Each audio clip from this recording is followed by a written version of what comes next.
France Culture et Arte présentent Et maintenant, le festival.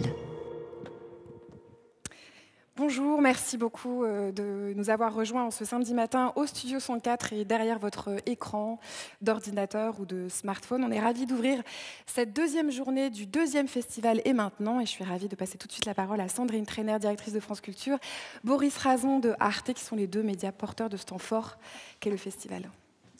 Bonjour à toutes et à tous, celles et ceux qui sont dans la salle et celles et ceux qui nous suivent autrement par leur écran d'ordinateur ou de smartphone.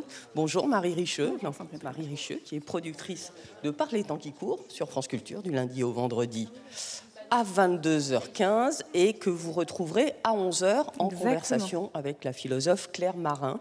Et nous, il nous revient d'ouvrir cette deuxième journée après une première journée extrêmement dense de rencontres, d'ateliers, beaucoup d'échanges, beaucoup de participation, beaucoup de dialogue entre le public et la scène. Et c'est un peu ça l'esprit de cette deuxième édition. N'est-ce pas, Boris Razon? Oui, absolument, Sandrine.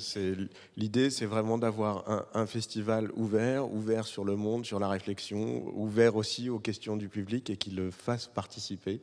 L'enjeu, c'est que l'incertitude, elle est là pour nous tous et que donc on partage des éléments de réflexion et qu'on sorte de là un peu plus aguerri pour faire face à la difficulté du monde. Voilà. Si vous voulez revoir ce qui s'est dit hier, tout est en ligne et n'hésitez pas, il y a aussi un podcast de la journée qui est déjà prêt, me semble-t-il. Oui, et une chaîne Twitch que nous avons créée hier parce qu'on essaye, on essaye de trouver toutes les manières de réfléchir ensemble aux enjeux de demain avec des philosophes, des historiens, des chefs papous. Nous avions hier un chef de tribu venu de Papouasie-Nouvelle-Guinée qui nous a entretenus de la nécessité de protéger les forêts. Puisqu'il se définit lui-même comme frère des arbres et que la déforestation liée au pétrole, notamment en Papouasie-Nouvelle-Guinée, avait mis en danger sa forêt. Et donc il venait jusqu'ici, après avoir fait un documentaire sur Arte, pour nous expliquer comment les choses pouvaient aussi changer. C'était un très beau moment hier soir. Et ce matin sur France Culture, me semble-t-il aussi, dans la matinale. Donc voilà, ce qu'on vous propose, c'est une expérience, essayer de construire ensemble un certain nombre de clés pour le monde de demain.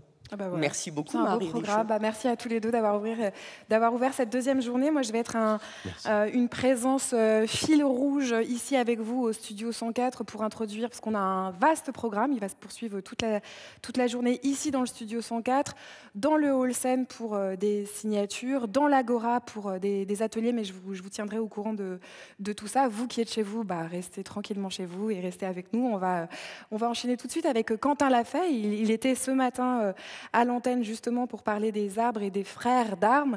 Mais le premier débat est un débat qui attrape un mot vraiment dans l'air du temps, comme on dit, à la fois dans les discours politiques et dans les discours médiatiques. C'est le mot sobriété. Quentin Lafay anime un débat tout de suite autour de la question très simple et très difficile. La sobriété est-elle désirable? Il a deux invités, Nathaël Wallen-Horst et Frédéric Worms.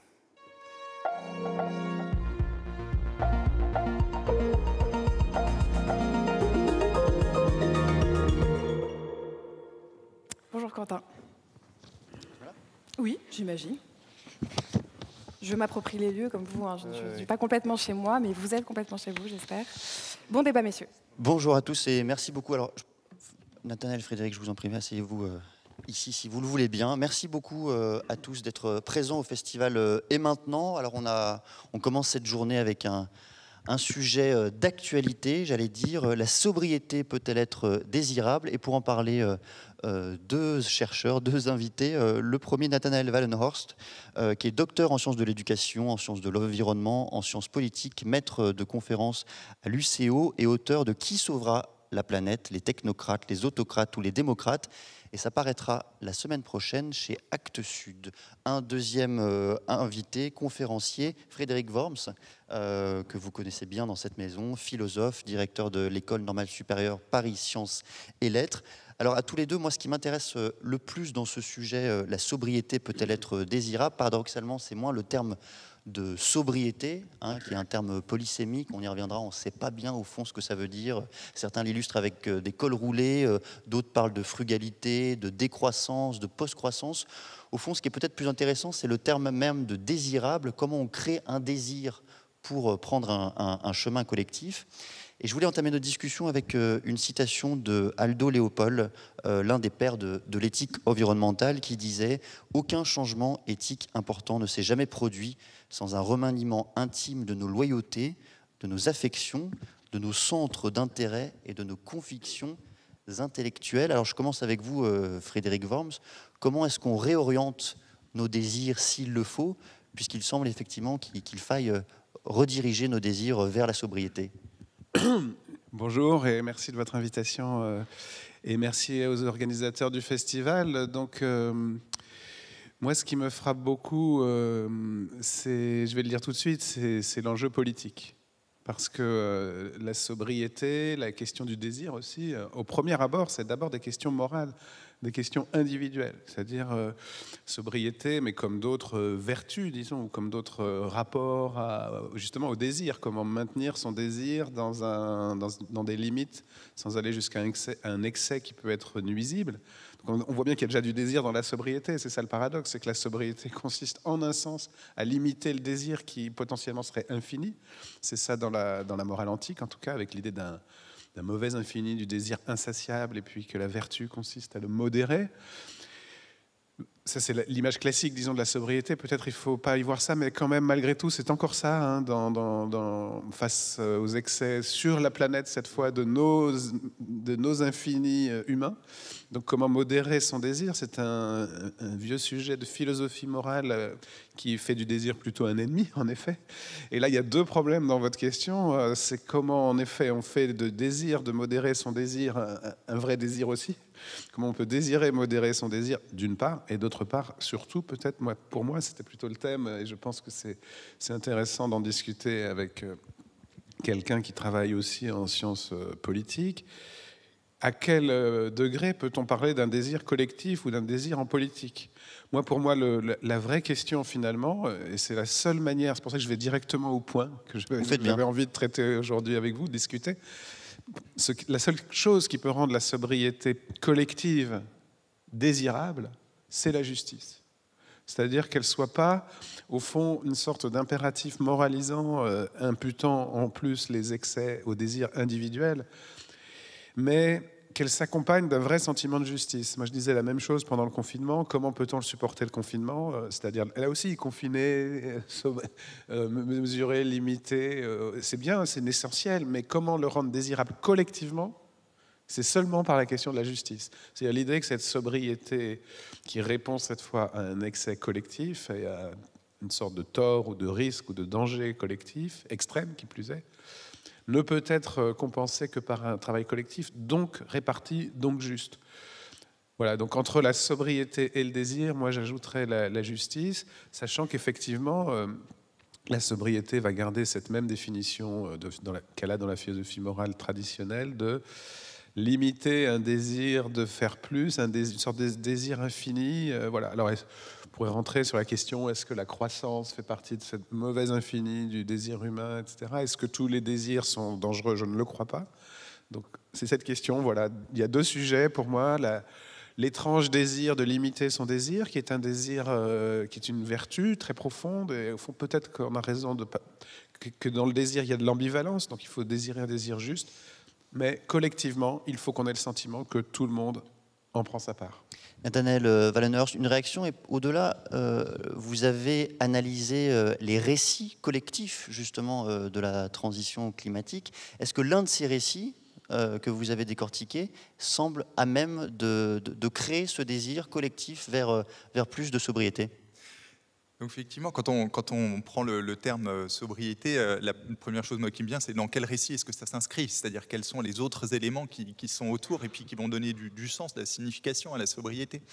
Et le moins qu'on puisse dire, c'est que la sobriété a fait un éclat, a fait une entrée fracassante en politique là tout récemment avec les cols roulés tricotés par mamie, alors qu'il faisait 20 degrés le 20 septembre, on était tous en short et en t-shirt, et puis tout d'un coup on nous a expliqué qu'il fallait mettre des cols roulés. Donc c'est vrai que c'est une séquence pittoresque, mais en même temps pitoyable.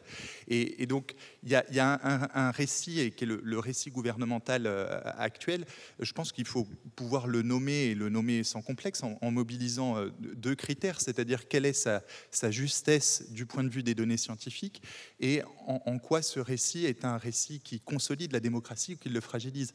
Et ces dernières années, on a constaté combien le récit gouvernemental, qui n'est pas le propre uniquement de ce gouvernement, mais qui l'est aussi, c'est un récit pervers, c'est-à-dire un récit qui joue avec les mots, un récit qui est distinct, dissocié entre ce qui est tenu comme récit et puis ce qui est conduit comme action politique. Justement, je me permets de vous couper, pardonnez-moi, est-ce qu'il vous semble exister un récit capable de renouer avec Donc, la sobriété? De fait, il existe des récits qui mobilisent la sobriété et qui mobilisent dans une toute autre acception, qui est pas perverse, mais qui, au contraire, est effective et qui ancre et enracine cette question de la sobriété au sein des limites, autant des limites planétaires que des limites qui vont organiser la vie démocratique. Et dans ce récit, un festival comme celui-là, il s'inscrit complètement dans le cadre d'un grand récit qui mobilise des acteurs de la société civile, des universitaires, des différents représentants, aussi des personnes politiquement engagées, qui vont politiser les questions environnementales et fonder dans du dur, c'est-à-dire dans la législation, et puis dans des amendements constitutionnels aussi, et positionner la limite, mais une limite où on n'a pas la possibilité d'être plus ou moins sobre, mais à un moment donné où il y a un impératif, quoi. Frédéric Worm, vous avez commencé à approcher la notion de justice. Est-ce que justement l'une des clés pour rendre la sobriété désirable, c'est pas de reconnecter la sobriété à l'idée de progrès, c'est-à-dire l'idée justement que en allant vers plus de sobriété, c'est peut-être l'une des voies qui mènerait avec cette idée perdue de progrès. Oui, tout à fait, c'est certain. Et la question du récit est très juste, je dirais plutôt comme un moyen que comme un principe. Il faut effectivement, parce qu'après la question du critère du récit, et le risque c'est qu'on construise un récit juste pour produire des affects et produire du mouvement et sans lui donner un véritable enjeu politique. Et je pense en effet qu'il y a une guerre des récits. Donc la question du récit ne remplace pas celle de la politique, parce que c'est une guerre des récits à laquelle on assiste aujourd'hui. Une vraie guerre, hein. Il faut être... Évidemment, je m'emploie le mot guerre un peu métaphoriquement par rapport à des bombes qui tombent en ce moment sur le sol européen, mais on voit bien que ce qui fait tomber ces bombes, c'est une guerre des récits.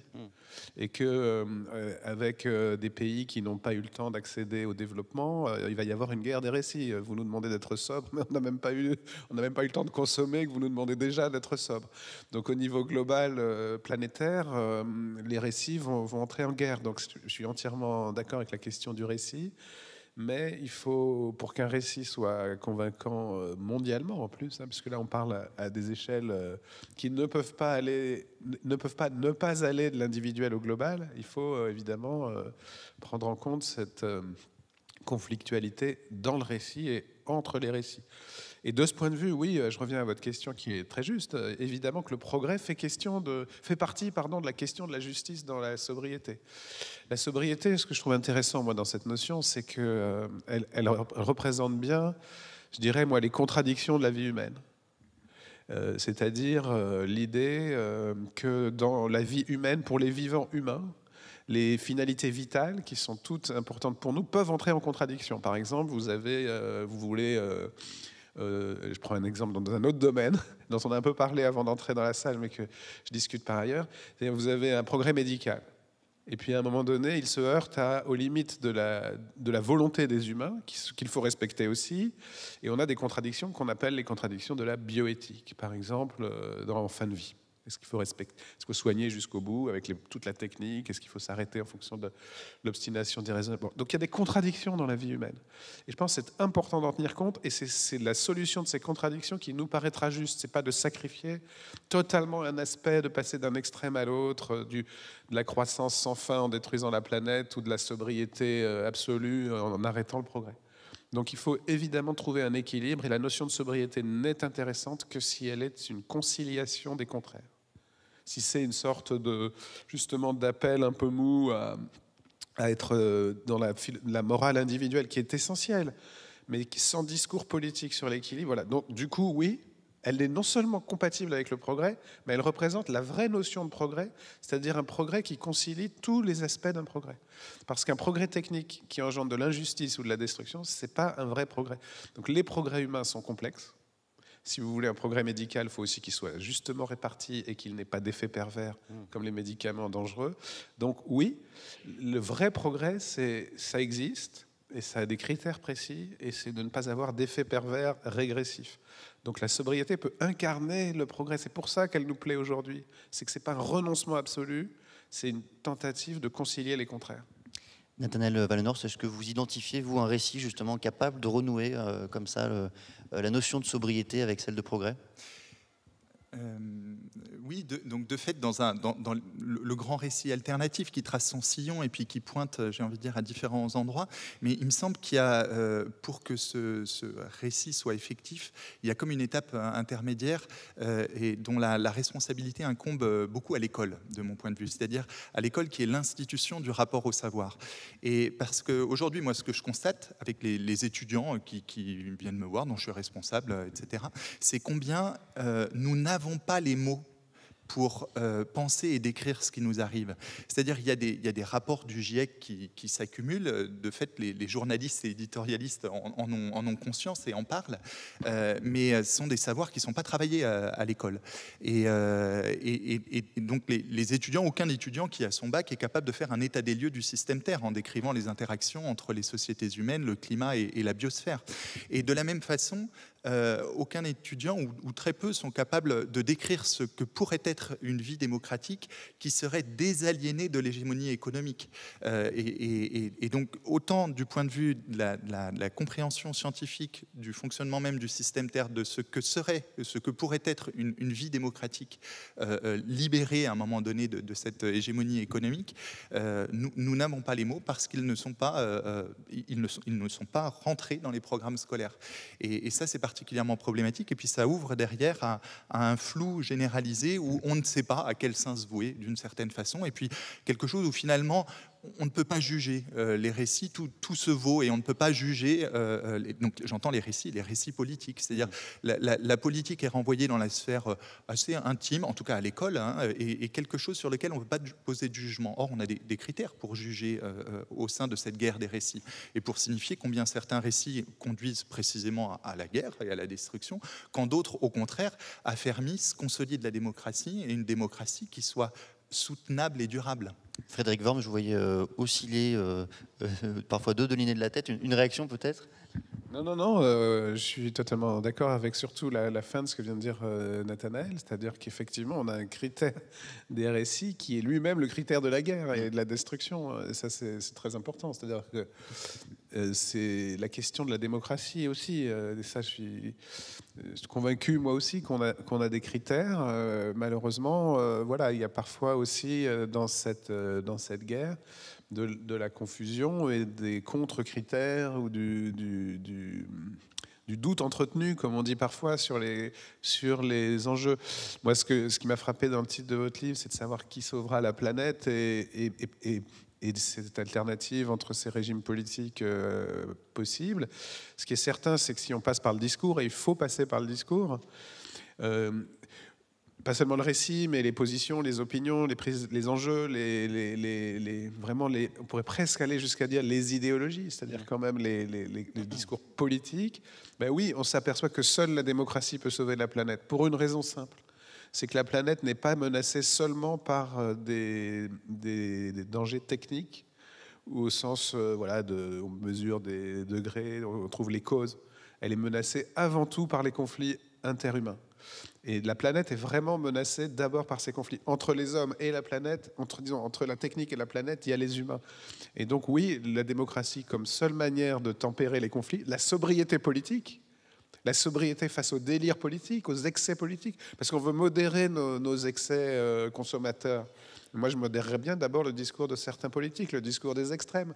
Donc que les extrêmes soient sobres politiquement, qu'ils acceptent aussi la contradiction des autres. Et à ce moment-là, on sera peut-être dans la sobriété désirable. Mais moi, je dis aux extrêmes, et surtout aux extrêmes du côté droit, parce que je ne sais pas si on a à gauche des extrêmes totalement symétriques, c'est-à-dire qui veulent détruire la démocratie et leurs ennemis. Mais ceux qui veulent détruire la démocratie et qui considèrent que tous les autres sont leurs ennemis, oui, ceux-là, il faut les appeler à la sobriété. Donc la sobriété la plus désirable, c'est contre le fascisme, soyons clairs. En quelques mots, Nathanaël Wallenhorst, on vient d'entendre cette phrase « Seule la démocratie pourra sauver la planète » et en même temps, on entend un autre discours très fort qui prend de l'ampleur aussi dans les sociétés occidentales, celle du discours autoritaire. Depuis le début de cette discussion, on parle de la sobriété désirable. Est-ce qu'il faut forcément que la sobriété soit désirable? Est-ce qu'on ne peut pas simplement l'imposer? Alors, de fait, moi, ce que je constate, et ça va tout à fait dans le sens de ce que tu disais, moi, j'ai des étudiants qui parfois viennent me voir à la fin ou pendant un cours, des cours sur la question de l'anthropocène, sur la question du système Terre, etc. Et puis, qui, en fait, font le cheminement suivant en disant, mais en fait, la situation dans laquelle on est, c'est les régimes démocratiques qui l'ont généré. Donc, est-ce qu'on n'aurait pas besoin d'une petite dictature verte à la chinoise? Voilà. Et de fait, c'est de cette façon que les choses sont formulées. Et là, je pense qu'il nous revient d'avoir les yeux en face des trous sur cette affaire. C'est-à-dire qu'un pouvoir fort ne peut avoir d'autre objectif que de se maintenir en place. Et il ne peut pas être centré sur quelque chose d'autre que lui-même, c'est-à-dire la pérennité de l'aventure humaine sur la Terre. Et par contre, il nous revient bien de penser la démocratie, mais une démocratie qui soit désaliénée. Et en ce moment, ce n'est pas le cas. Est-ce que vous croyez l'un et l'autre qu'il est possible de proposer un discours plus fort que celui, un récit plus fort que celui que propose le capitalisme, justement, qui est par construction l'inverse de la sobriété, puisqu'il vise l'accumulation perpétuelle du capital et des choses? Oui, tout à fait. Et moi, je pense que la sobriété deviendra désirable à partir du moment où on aura les mots pour identifier l'ampleur de la gravité de la situation dans laquelle on est. Gravité de la situation qui est insensible à nos sens. On a eu un peu chaud cet été, ok, on croit avoir compris quelque chose. Non, on n'a pas compris l'ampleur de la dérégulation du système Terre et de la fragilisation des sociétés humaines. Et cette compréhension étant, enfin, lorsque cette compréhension elle sera acquise, de fait, je pense qu'il y a quelque chose qui va pouvoir devenir désirable dans un moins, ça c'est sûr, un moins qui soit décroissant. Pourtant, Frédéric Worms, quand on regarde l'actualité, ce qui permet un peu de sobriété aujourd'hui, c'est beaucoup plus la crise énergétique qui impose, parce qu'elle fait exploser les coûts de l'énergie, la sobriété, beaucoup plus que l'envie profonde de sauver la planète. Non, il y a aussi eu la pandémie, il y a aussi un certain nombre de prises de conscience des risques sociaux qui reviennent. Et donc, pour revenir à votre question importante sur le capitalisme, un certain ultralibéralisme qui a en effet cru d'ailleurs que les désirs allaient se limiter eux-mêmes, c'est la main invisible, c'est-à-dire voilà, si les humains désirent trop, ça va se réguler tout seul. Eh bien non. Moi, j'ai toujours été du côté, disons, de la sociale-démocratie. Moi, je dis même aujourd'hui de la vitale-démocratie. Donc, je pense que c'est hautement désirable, et ça a toujours été désirable. Et la question de l'intervention politique pour produire cet équilibre des désirs est évidemment inévitable.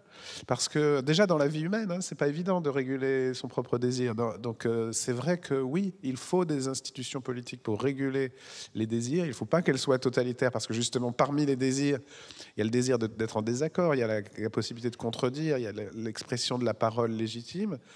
Et donc ça, c'est absolument fondamental, mais il est clair que oui, il faut aujourd'hui désirer un monde socio-économique juste, et peut-être même encore avant tout. Donc un désir de justice sociale et politique n'est pas contradictoire avec la sobriété. Au contraire, pour moi, c'est le même désir. Merci beaucoup à tous les deux, Frédéric Worms et Nathanaël Wallenhorst, d'avoir rendu cette sobriété un peu plus désirable. Merci à tous les deux. Merci à vous. Beaucoup. Ne vous limitez pas